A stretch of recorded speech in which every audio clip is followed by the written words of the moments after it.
ಗುತ್ತಿಗೆಯಲ್ಲಿ ಕೊಡುವಂತ ಹೊರಟಿದ್ದಾರೆ. ಮುಂದಿನ ದಿನದಲ್ಲಿ ಎಲ್ಲಾ ರಿಸರ್ವೇಶನ್ ಕೊಡುವಂತ ಹುನ್ನಾರವನ್ನು ಮಾಡಿಕೊಂಡು ಇವತ್ತು ಕಾಂಗ್ರೆಸ್ನವರು ಬರ್ತಾ ಇರೋದನ್ನು ವಿರೋಧಿಸಿ, ಜೊತೆಯಲ್ಲಿ ಇವತ್ತು ಪರಿಶಿಷ್ಟ ಜಾತಿ ಮತ್ತು ಪರಿಶಿಷ್ಟ ಪಂಗಡಗಳಿಗೆ ಮೀಸಲಿಟ್ಟ ಹಣವನ್ನು ಅವರು ಗ್ಯಾರಂಟಿಗಳಿಗೆ ಉಪಯೋಗ ಮಾಡಿಕೊಳ್ತಾ ಇರೋದಕ್ಕೆ ವಿರೋಧಿಸಿ ಒಂದು ಪ್ರತಿಭಟನೆಯನ್ನು ನಾವು ಮಾಡ್ತಾ ಇದ್ದೀವಿ. ಇವತ್ತು ಈ ಒಂದು ಪ್ರತಿಭಟನೆಯಲ್ಲಿ ಪಾಲ್ಗೊಂಡಂತ ನಮ್ಮ ಜಿಲ್ಲೆಯ ಮಾಜಿ ಸಚಿವರು, ಮಾಜಿ ಸಂಸದರಾದಂತಹ ಭಗವಂತ ಖೂಬಾಚಿ ಅವರು ಈಗಾಗಲೇ ನಮ್ಮ ಉದ್ದೇಶ ಮಾತನಾಡಿ ಹೋಗಿದ್ದಾರೆ. ಜೊತೆಯಲ್ಲಿ ನಮ್ಮ ಬಸವ ಕಲ್ಯಾಣ ಇದೀಗ ನಮ್ಮ ಉದ್ದೇಶ ಮಾತನಾಡಿದಂತಹ ಬಸವ ಕಲ್ಯಾಣ ಕ್ಷೇತ್ರದ ಜನಪ್ರಿಯ ಶಾಸಕರು ಕಲಗರ್ಸಿ ಅವರೇ, ಹುಮ್ನಾಬಾದ್ ಕ್ಷೇತ್ರದ ಜನಪ್ರಿಯ ಶಾಸಕರಾದ ಸಿದ್ದು ಪಾಟೀಲ್ ನಾವು ಬದಲಾವಣೆ, ನಾವು 4% ರಿಸರ್ವೇಶನ್ ಕೊಡ್ತೀವಿ ಅಂತ ಹೇಳಿದ್ರು. ಇವತ್ತೇನ್ ಹೇಳಿದಾರ ಅಂದ್ರೆ ನಾವು ಸಂವಿಧಾನವನ್ನೇ ಅದಕ್ಕಾಗಿ ಬದಲಾವಣೆ ಮಾಡ್ತೀವಿ ಅಂತ ಡೆಲ್ಲಿಯಲ್ಲಿ ಆನ್ ರಿಕಾರ್ಡ್ ಎಲೆಕ್ಟ್ರಾನಿಕ್ ಮೀಡಿಯಾ ಮುಂದೆ ಹೇಳಿದ್ದಾರೆ. ಇವತ್ತು ನಾನು ಆ ರೀತಿ ಹೇಳಿಲ್ಲ ಅಂತ ಹೇಳ್ತಾ ಇದ್ದರು. ಅದು ನಾನು ಹೇಳಿದ್ ಯಾಕೆ ಅಂದ್ರೆ ಸಂವಿಧಾನದಲ್ಲಿ ಅಮೆಂಡ್ಮೆಂಟ್ ಆಗೋದಕ್ಕೋಸ್ಕರ ಅಂತ ಹೇಳಿ. ಹಿಂದೆ ಅನಂತಕುಮಾರ್ ಹೆಗಡೆ ಅವರು ಕೂಡ ಅದನ್ನೇ ಹೇಳಿದ್ರು. ಅವಾಗ ನೀವ್ಯಾಕೆ ಹೋರಾಟ ಮಾಡ್ಬೇಕಾಗಿತ್ತು? ಇವತ್ತು ನೀವು ಅದನ್ನು ಮಾಡಿ ಹೇಳಿದ್ದೀರಿ. ಅನಂತಕುಮಾರ್ ಹೆಗಡೆ ಅವರು ಏನು ಮಾಡಿರಲಿಲ್ಲ. ನೀವು 4% ರಿಸರ್ವೇಶನ್ ಬಿಲ್ ಅನ್ನು ಅಸೆಂಬ್ಲಿಯಲ್ಲಿ ತಂದಿ ಆ ನಂತರ ನಾವು ಇದನ್ನು ಆಗಲಿಲ್ಲ ಅಂದ್ರೆ ಬದಲಾವಣೆ ಮಾಡ್ತೀವಿ ಅಂತ ಹೇಳಿದ್ದೀರಿ. ಇವತ್ತು ನಮ್ಮ ಇವೇ ಹೋರಾಟ ಇಲ್ಲಿಗೆ ನಿಲ್ಲೋದಿಲ್ಲ.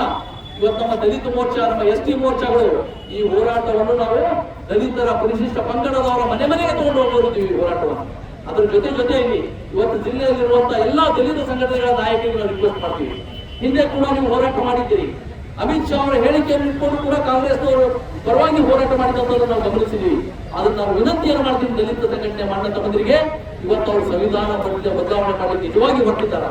ನಿನ್ನೆ ನಾವು ಲೋಕಸಭೆಯಲ್ಲಿ ನಮ್ಮ ರಾಷ್ಟ್ರೀಯ ಅಧ್ಯಕ್ಷರು ನಮ್ಮ JP ನಡ್ಡಾಜಿ ಅವರು ಈ ವಿಷಯವನ್ನು ಎತ್ತಿದಾಗ ಕಾಂಗ್ರೆಸ್ನ ರಾಷ್ಟ್ರೀಯ ಅಧ್ಯಕ್ಷರ ಹತ್ರ ಸಂವಿಧಾನದಲ್ಲಿ ರಿಸರ್ವೇಶನ್ ಯಾವುದೇ ಕಾರಣಕ್ಕೂ ಬದಲಾವಣೆ ಮಾಡ್ಲಿಕ್ಕೆ ಸಾಧ್ಯ ಇಲ್ಲ. ನಾನು ಖರ್ಗೆ ಅವರಿಗೆ ಆಗ್ರಹ ಮಾಡ್ತೀನಿ, ಬದಲಾವಣೆ ಮಾಡ್ಲಿಕ್ಕೆ ಸಾಧ್ಯ ಇಲ್ಲ ಅಂತ ಎಲ್ಲರಿಗೂ ಗೊತ್ತಿದ್ದಿಲ್ಲ. ಅದ್ರ ಹಿಂದೆ ನೀವು ಇದನ್ನೇ ಯಾವ ರೀತಿ ಅಪಪ್ರಚಾರ ಮಾಡಿದ್ದೀರಿ. ನೀವು ಅಪಪ್ರಚಾರ ಮಾಡಿದ್ದಾಗ ನಮ್ಮ ಅನಂತಕುಮಾರ್ ಹೆಗಡೆ ಅವರಿಗೆ ನಾವು ಲೋಕಸಭೆ ಟಿಕೆಟ್ ಅನ್ನು ಕೊಟ್ಟಿಲ್ಲ. ಅದಕ್ಕೆ ಖರ್ಗೆ ಅವರೇ, ನೀವು ರಾಷ್ಟ್ರೀಯ ಅಧ್ಯಕ್ಷರಿದ್ದೀರಿ, ನಿಮ್ಮ ಹತ್ರ ವಿನಂತಿ ಮಾಡ್ತೀವಿ, ನೀವು ಕೂಡ ಆ ಒಂದು ನಿಮ್ಮ ಪಾರ್ಟಿಯ ಡೈರೆಕ್ಟರ್ ಪ್ರೊಡ್ಯೂಸರ್ ಅಂತ ನಿಮ್ಮದೇ ಸಚಿವರು ಹೇಳ್ತಾ ಇದ್ದಾರೆ. ಹನಿ ಟ್ರ್ಯಾಪ್ ಮಾಡುವಂತ ಸಚಿವ, ಆ ಸಚಿವನ ರಾಜೀನಾಮೆಯನ್ನು ಪಡಿಬೇಕು, ನಿಮ್ಮ ಪಕ್ಷದಿಂದ ಅವರನ್ನು ಉಚ್ಚಾಟನೆ ಮಾಡಬೇಕು ಅಂತ ಇವತ್ತು ನಾವು ಹೋರಾಟ ಮಾಡ್ತಾ ಇದ್ದೀವಿ. ನಿನ್ನೆ ಸಂಸತ್ನಲ್ಲಿಯೂ ಕೂಡ ನಮ್ಮ ನಾಯಕರು ಅದನ್ನೇ ಆಗ್ರಹಪಡಿಸಿದ್ದಾರ. ಜೊತೆಯಲ್ಲಿ ಇವತ್ತು ಕಾಂಗ್ರೆಸ್ ಸರ್ಕಾರ ಗ್ಯಾರಂಟಿಗಳ ಮೇಲೆ ನಿಲ್ತಾ ಇದೆ. ಗ್ಯಾರಂಟಿ ಬಡವರಿಗಾಗಿಲ್ಲ. ಬಹುಶಃ ನಿನ್ನೆ ನಮ್ಮ ಜಿಲ್ಲೆಯ ಪೊಲೀಸರು ಬಹಳ ಒಳ್ಳೆ ಕೆಲಸ ಮಾಡಿದ್ದಾರೆ. ಇವತ್ತು ಬೀದರ್ನ ನಗರಸಭೆಯ ಒಬ್ಬ ಅಧ್ಯಕ್ಷನ ತಮ್ಮನ ಮನೆಯಲ್ಲಿ, ಬೀದರ್ ನಗರಸಭೆ ಅಧ್ಯಕ್ಷನ ತಮ್ಮನ ಮನೆಯಲ್ಲಿ 100 ಕ್ವಿಂಟಲ್ ಅಕ್ಕಿ ಸಿಕ್ಕಿದೆ. ಅದು ಯಾವ ಅಕ್ಕಿ? ಈ ಗ್ಯಾರಂಟಿಯಲ್ಲಿ ಜನರಿಗೆ, ಬಡ ಜನರಿಗೆ ಹೋಗಬೇಕಾದಂತ ಅಕ್ಕಿ ನಗರಸಭೆಯ ಅಧ್ಯಕ್ಷನ ತಮ್ಮನ ಮನೆಯಲ್ಲಿ ಸಿಕ್ಕಿದೆ. ನಾಚಿಕೆ ಬರ್ಬೇಕು ಕಾಂಗ್ರೆಸ್ನವರಿಗೆ. ಇವರು ಒಕ್ಕಟ್ಟೆ ಗ್ಯಾರಂಟಿ ಕೊಡೋದು ಎದಕ್ಕೋಸ್ಕರ ಅಂದ್ರೆ ಲೂಟಿ ಮಾಡೋದಕ್ಕೋಸ್ಕರ. ಇದೇ ಬಹಳ ದೊಡ್ಡ ಉದಾಹರಣೆ ಇದೆ. ಇವತ್ತು ಬೀದರ್ನಲ್ಲಿ ಇಲ್ಲಿನ ಸಚಿವರು ಲ್ಯಾಂಡ್ ಗ್ರಾಬಿಂಗ್ ಮಾಡ್ತಾ ಇದ್ದಾರೆ. ಅಲ್ಲಿ ಸಂವಿಧಾನದಲ್ಲಿ ಸಾಕಷ್ಟು ಮಾತನಾಡ್ತಾರೆ. ಇವತ್ತಿನ ಬೀದರ್ನಲ್ಲಿರುವಂತಹ 10 ಎಕರೆ ಒಂದು ನಗರಸಭೆಯ ಜಮೀನಿಗೆ 9 ಎಕರೆ ಕಂಪೌಂಡ್ ಹಾಕ್ಸಿದಾರೆ, 1 ಎಕರೆ ಇವರು ಕಬ್ಜಾ ಮಾಡಲಿಕ್ಕೆ ಹೋಗ್ತಾರೆ. ಇವತ್ತು ತಮ್ಮ ಕುಟುಂಬದ ಸದಸ್ಯರಿಗೆ ಗುತ್ತಿಗೆದಾರಿಗೆ ಮಾಡಲಿಕ್ಕೆ ಪ್ರಾರಂಭ ಮಾಡಿದ್ದಾರೆ. ಈ ಎಲ್ಲಾ ವಿಷಯಗಳನ್ನು ಇಟ್ಕೊಂಡು ಮುಂದೆ ಬರುವಂತಹ ದಿನದಲ್ಲಿ ನಾವು ನಗರಸಭೆಯನ್ನು ಕೂಡ ಮುತ್ತಿಗೆ ಹಾಕೊಂಡಿದ್ದೀವಿ. ಈ ಕಾಂಗ್ರೆಸ್ ಸರ್ಕಾರ ಇವತ್ತು ದಿವಾಳಿ ಎದ್ದಿದೆ.